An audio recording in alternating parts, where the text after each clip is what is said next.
Now, oil companies and helicopter operators have shunned the 7-day ultimatum issued by the Nigerian Airspace Management Agency, that's NAMA, to comply with the $300 helicopter landing levy introduced by the federal government. Despite the threat of enforcement action, including the possible denial of flight startups at oil rigs, the operators have refused to make payments, insisting the levy lacks legal and regulatory backing.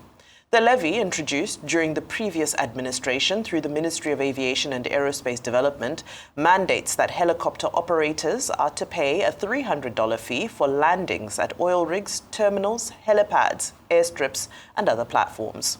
Although temporarily suspended in May 2024 by Aviation Minister Festus Keyamo pending a review, the suspension was later lifted through a circular signed by ACUT DS General Manager Air Traffic Control Operations, NAMA. Well, joining us to discuss the helicopter landing levy introduced by the federal government is Alex Nwuba, an aviation expert who says he is not an expert. He'll also share his thoughts on the operational model of state-owned airlines. Mr. Nwuba, it's a pleasure to have you here this morning. Thank you very much for having me. It's my pleasure as well. Yes. Although you reject the title of expert. There are reasons for that. I confer on you the title of expert. Now I accept it. Thank you very much. All right, real quickly, let's just go through it. What is happening? Well, a basic act of lawlessness. Maybe we should start from there. Nigeria is a member of the International Civil Aviation Organization, ICAO, and they lay the framework for the manner in which aviation business can be conducted. In the case of a terminal, there are certain regulations that are described as how it should be done under the ICAO 9082 document, which states that in order to impose a charge on any carrier, it must be done on the basis of the services provided. By law, under the ICAO regulation, the government cannot impose taxes on aviation that are not related to the services provided. So the question becomes, it's a landing. So we have landings in other spaces. You have landings at the airport. You get charged the passenger service charge around 5,000 to 8,000, depending on the airport. It's supposed to be uniform by ICAO rules. And so what you have in this case, and so the first point of this is that the NAMA, which is the agency under question, should engage the users first. This is the ICAO regulation. And so a discussion takes place as to, we are providing such and such services, and we need to comply with regulations, which is cost recovery, not profit. So terminal operators, airports, etc., are not permitted by ICAO regulation to conduct their business on a profit basis, but to conduct it on what are called cost recovery basis. And so when you impose this $300 charge, and I think the problem is when we see dollar, we don't seem to understand the magnitude. We're talking about $500,000 per landing at the current exchange rate. The problem becomes then, what are you charging me $500,000 for? And so the first step, like I said, is you have to sit down with the users and say, these are the services I'm providing to charge you that fee. The second part of that is that you cannot charge $500,000 fees to provide, according to the government, the money will be used for airport improvements, service improvements, other kinds of improvements that take place. But ICAO regulations say you cannot charge me for A and use the money for B. It must be specific to the purpose for which you are applying the charge. As you can see, the user engagement obviously did not take place, otherwise the carriers would not have the pushback that you have. And the discussions about what are the services, and part of that process, I've spoken about this at many conferences, is you must also show me at the end of the day what you're using the money for to justify the amount you're using as a basis for charging that fee. So the $300 appears to be an arbitrary number done illegally by process and being imposed on carriers simply because we believe that oil rigs are oil business, and so there's a ton of money there to be shared. That is the problem. Okay, wow. Thank you so much. Now I understand why they added experts to your title. Thank you so much for giving us a very robust outlook on this situation. But so where my confusion lies is that when you read the reportage and see various stakeholder stances, there's division. There are some that are saying it's a necessity, it should happen, and there are some who are saying it should not. What is happening within the industry? Because you would expect that for such a pertinent issue, like you've noted, you convert the money, it's ₦500,000 Naira, it's very significant to operations. But why wouldn't operators be standing in solidarity over such a significant change that's supposed to happen? I think sometimes it's understanding. First of all, I say it's illegal. So there's no basis for it if it's illegal. Government cannot engage itself in the conduct of illegal business. It's illegal for the reason that there's no cost basis to be recovered by that number. So it could be $50 that is justifiable on the basis of a cost recovery. It could be $10. The question is how many flights operate on a yearly basis from anywhere to an oil rig and come back? What is the total cost of providing that landing service? So maybe you have lights on, you have personnel on ground, you have the facility. And so you may have divergent voices. I've never seen a subject on this planet where everybody agrees. You know, even if we figured out the right numbers, people won't agree with those numbers because their calculations may be different. So you have this divergence of voices simply because people, A, don't understand the process. That is that you can't just throw an arbitrary number out there. We've been talking about $300 from the get-go. Has anybody considered maybe it is even $1,000? And that's another fear. If we start with $300, what stops it from going to $700 and being ₦1,000,000? So we will have divergent voices because people sometimes don't understand these issues. But whatever the voices are, we start on the basis that it's illegal. Let's legalize it by following the ICAO regulations, of which we are one of over 100 members in the world. Every country that operates aviation business is a member of ICAO. And so we must respect and recognize the agreements into which we enter into. Sometimes it appears that we enter into agreements without a clear understanding. But there are experts in this industry within the regulatory framework, NAMA. They know what needs to be done.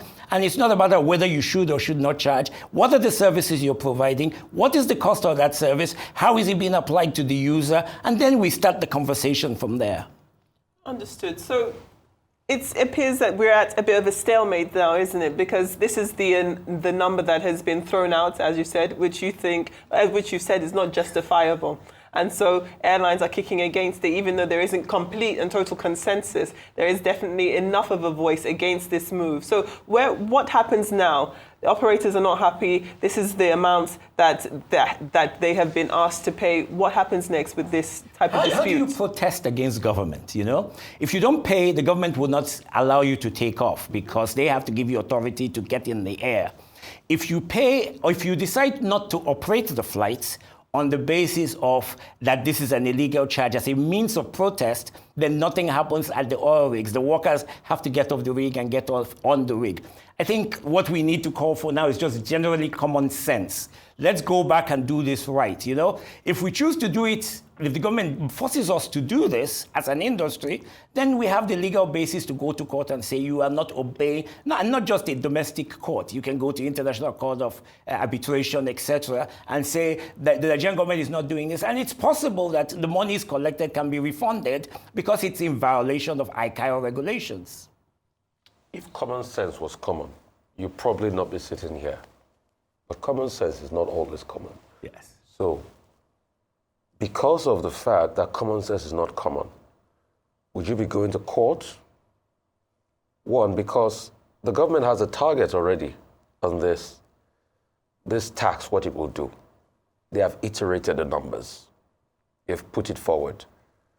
You said they didn't do stakeholder engagement. As far as they are concerned, they have done it because they will probably cobble some people together and say it was a stakeholder engagement. So they have passed that stage. And we're at a stage where there needs to be a pushback. Number one, would you go to court? Two, can you tell us other taxes that they collect as regards this sector and tell us what do they provide in return? Because if you pay a tax, something should be given in return as regards service, promptness and things like that. What does the government give in return? Well, I will not call it a tax to start with because I said in aviation there can be no taxes. There must be charges based on services provided. And so I think the general feeling, you talk about that, the general feeling about Nigerians is that they pay taxes and get nothing in return. My street is flooded. Even my house is flooded because the gutters are flooded, so it extends to that point. One can think of 1,000 different services that are charged for and not, I use the word charged for, and the services are not provided. We even go deeper to say, okay, even if the services were provided, what is the quality of the service provision? It's only this administration that has seriously looked into the issue of our airports and improved them somewhat. And so we have general improvement going on terminal to terminal. You hear the minister talking about demolishing the general aviation terminal to put up a new one because it makes no sense to continue patching the situation. Those charges by ICAO regulations should be tabulated. Those that use those services should be informed. We plan to spend $2 billion. I probably we're talking about trillions here now. And this is what it would cost to provide the service, and this is what will charge you, and there will be that justification. It doesn't happen. So what would happen is that the users will be forced to use these services at the interim. They would then, those impacted, not everybody is impacted, not everybody operates helicopter services to rigs, and so they may say, I'm not concerned, but you know that famous story, what doesn't concern you tomorrow will certainly concern you at a future date. So what would happen is that users would have no choices in the provision and the contractual obligations they have to provide these services, to provide the service, and the recourse is to go to court and say, this is not justified under international regulations. You have no right to collect this money, and I demand a refund. What we have today is a government drive for revenue. So everywhere they can pick up extra cash, they're picking up that extra cash. And that is a challenge in a society where we do not provide the service for which we collect the money for. All right. Would you go to court? When is it going to be? I would leave that to the operators to do that, either as individual companies or as a helicopter operators group. All right, I'd like to shift the conversation to the discussion around the state-owned airlines. Of course, recently we saw the launch of Enugu Air. We have Ibom Air that have been flying the skies and have developed a great reputation, a good track record, and now profitable as well. And then you have other examples. I know Cali, which used to be Cali Air, is awaiting a few aircrafts and hoping to relaunch very soon. In the past, I think we also had Imo Air, that was a partnership with Dana Air. What makes a state-owned aircraft, a state-owned airline successful? Because we've seen a mixed bag. Well, let's start with the basic principle. We say government cannot run businesses. So the entire economic philosophy for over two decades has been that government must get out of business. And so government is getting out of telecoms business. We have GSM. Government is getting out of power business, and we have no power, and so you have opposite effects.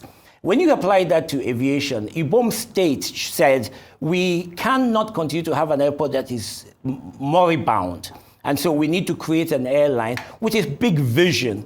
But the first thing we must do is constitute quality managers that can deliver a project that we find, and we found over the last 6 years, they're celebrating their 6th year now, that they've done it quite successfully as a state airline. So it comes as state because the ownership is state, but it's run like a private business because there is no interference by the state in that operation. If you look at the old Cali Air, now there are two types of Cali Air. There's an old Cali Air and an emerging Cali Air.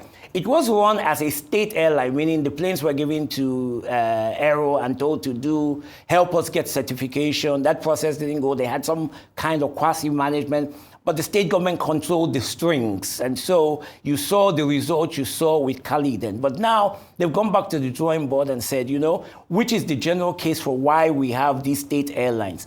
We cannot have economic development if there is no service to our state. So if you take an airport like Calabar, it has 2 or 3 flights a week, 2 or 3 flights daily, 2 or 3 times a week, and then you have a huge amount of cancellation, so there is unreliability. Meanwhile, there are economic opportunities that exist in cross-river states that must be tapped. One is tourism. So if you don't have an effective airport, you complain about the state of Obudu Airport, there is a divergence there. You must have an effective airport, effective flight, for people to come. There's no point going to Obudu for the weekend and can't come back until Wednesday because there are no flights to get you out of there. Of course, you can take a ferry over to Uyo and take a flight out of there. You cannot have agriculture. You cannot grow vegetables and fruits and bring them to the airport and the planes don't appear. And so everything spoils at the airport. That happens as well. You cannot have investment because investors won't drive 12 hours to your state or you get there and get stuck. So Cali has gone back to the drawing board and said, we're going to restructure a new airline. We're going to get more aircrafts. We're going to get an effective thing. The same as Enugu, but Enugu took a step further. Enugu took at a global plan and said, Enugu is already an international airport. There's no reason why it can't be a gateway to Central Africa. The same way Ibom is looking at it now. There's no way it can't be a gateway. There's no way we can provide international flights for the same reasons: agricultural exports, tourism, economic investment, and all of those things. And so what they're doing is that they're creating. Now, that doesn't mean that 36 states need to follow the same formula to achieve the same result. And you have an airport conference going on at the moment, this very day, talking about the state of our airports. And so what you actually need is, and the challenge we've had in this economy is we have never right-sized the airline industry for the needs of the aviation industry. So you do not need a big airplane going to Akure where there are 50 people going daily, but we don't have the right types of airplanes to conduct operation. We have an airline like Overland that's been very successful for many decades because they chose a niche area with right-sized airplanes operating to specific airports. So state airlines are really the manifestation of a vision of states to say we cannot have development without aviation. And everybody can point at the Dubai example. First, they got Emirates. Then they used Emirates to stimulate tourism. Then they used it as a gateway to pass through to many destinations bridging east and west. And then they said, when you stop by, there are incentives available for you to experience Dubai and the Emirates. And so they built upon that. And so that's what you have as state airlines. So, but the formula, like you said, is a state airline privately run by the private sector without state interference. And until you get that right, we're going to start to see examples of copy with the wrong paste, which is everybody's copying the Igbo model and not pasting the right thing in its application. Thank you very much. I mean, that's such a robust answer. Actually, I've really enjoyed this conversation. And just like to piggyback off of that, the federal government has talked about how it wants to review its relationship with private entities because it feels as though it cannot, single-handedly continue funding the aviation sector, which I don't know how you feel about that prospect. I mean, what role do you think the federal government should be playing in the aviation I've been sector? here several times to talk about the national carrier. We've had those discussions. I was a huge critic of the approach Sirica was taking towards the national carrier. But our sector, you see, what the states are doing is filling the gaps now.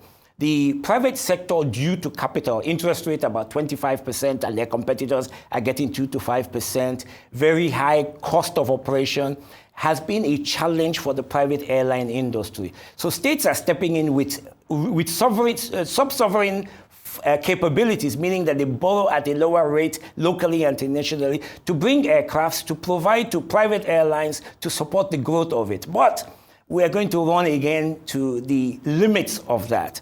And that's why I've been a pure advocate for a national carrier. But not a national carrier along the lines of Ethiopian Airlines, our favorite partner, or Emirates, because we already have a robust private sector aviation industry. That sector can support domestic operations and regional operations. But when it comes to long haul, we've seen how our private airlines have done. We need a national carrier that complements the domestic carriers in the same way foreign carriers complement the domestic carriers. So you can go to Europe and you can go everywhere in the world because British Airways, Emirates come in to provide that service. But we not only need to feed from Lagos and Ibadan and Akure, we can feed from Dakar, from Lomé, from Douala, etc., concentrated in Lagos and have these carriers go long haul or create a domestic carrier that can provide that service. So I've been an advocate for a national carrier because it is only the federal government that can scale or in the option, the government establish a leasing company by which they can go out and borrow at 1 or 2% and give those airplanes to local private airlines. So we've got to figure out one approach or the other. What we're doing is funding, and I need to correct something.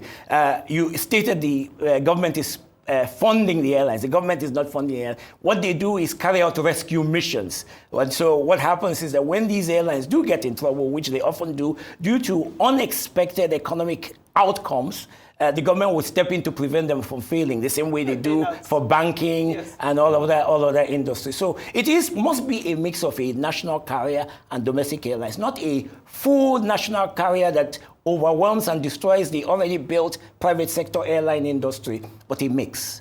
You see why I call you the expert? I'd love to talk more with you, but we don't have time. You see why I call you the expert? Can I also add a title to it? Chief of Aviation. You'll be upsetting my minister because he's the chief of aviation. Don't do that. He's my very good friend. You're the people's chief. Okay, very good.